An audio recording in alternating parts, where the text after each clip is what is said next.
In turbulent economic times, the Canadian labour market is defying expectations.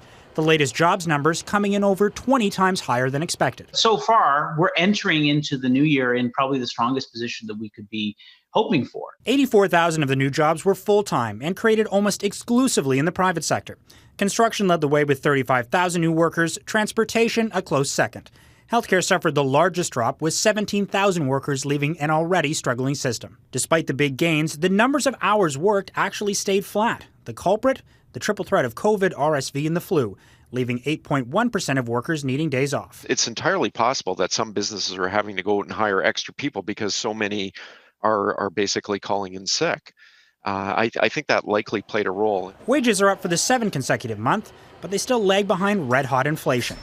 The surprise report flies in the face of what the Bank of Canada had expected would happen. In recent months, we've seen initial signs of these exceptionally tight labour markets starting to ease. That puts Tiff Macklem in a difficult position. The bank is trying to tame inflation by slowing down the economy, but the hot jobs market has BMO, CIBC, and Desjardins all predicting the Bank of Canada will increase rates later this month by 25 basis points, bringing their key rate to 4.5%. The fact that the Canadian economy is historically sensitive to interest rates are high, that'll weigh on consumers, it'll weigh on borrowers, and we'll continue to see the impacts of a softer housing market work their way through the broader economy. Another hike would put more pressure on an already declining housing market and make it more difficult for Canadians who are set to renew their mortgages. We definitely hear the words, "I'm going to need to sell my house," from some people. Today's report has left some economists believing Canada could pull off a so-called soft landing, where inflation drops to pre-COVID levels, but we don't head into a recession. However, Farah, most are still betting on a mild recession later this year. Okay, Mackenzie Gray in Ottawa, thank you for that. Despite the growth in jobs last month, there's data that highlights the persistent labor shortages in this country.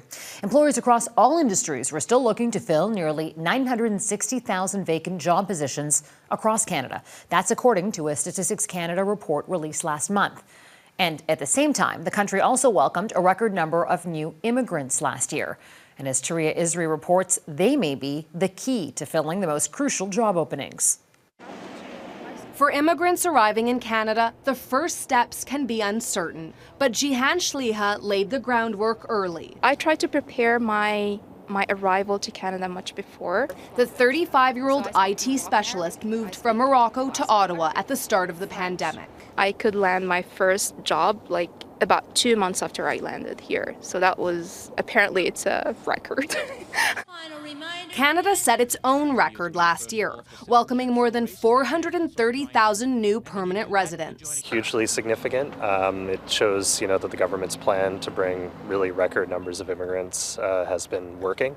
The government is boosting immigration levels as part of its strategy to fill significant worker shortages. It's not a magic pill, it doesn't solve everything, but it is probably our best tool for increasing the size of the labor market over time. Most newcomers land in big cities, and while many find jobs waiting for them, immediate, affordable housing is often out of reach. I think there is a crisis, there isn't enough. We want more people to come, but we don't have where to host them. A recent report from the Canada Mortgage and Housing Corporation found the country needs to build an additional 3.5 million homes by 2030 to make life more affordable. I don't think the solution to our housing challenges is to shut the door to newcomers. I think it's to build more houses. We don't bring in very many immigrants who work in trades and construction comparatively and compared to other countries. So if we did more of that, we may be able to address some of those labor shortages. Ottawa's plan for the new year is to prioritize specific sectors. The health sector, the care sector, construction and tourism, all the areas where we know there's skill shortages and people don't necessarily have to have a master's degree. Whatever the job, one thing is universal. Resettling in a new country is rarely easy. Change is not easy, but it's refreshing. Especially for those embracing change in challenging times. Yeah, wow. Touria Izri, Global News, Ottawa.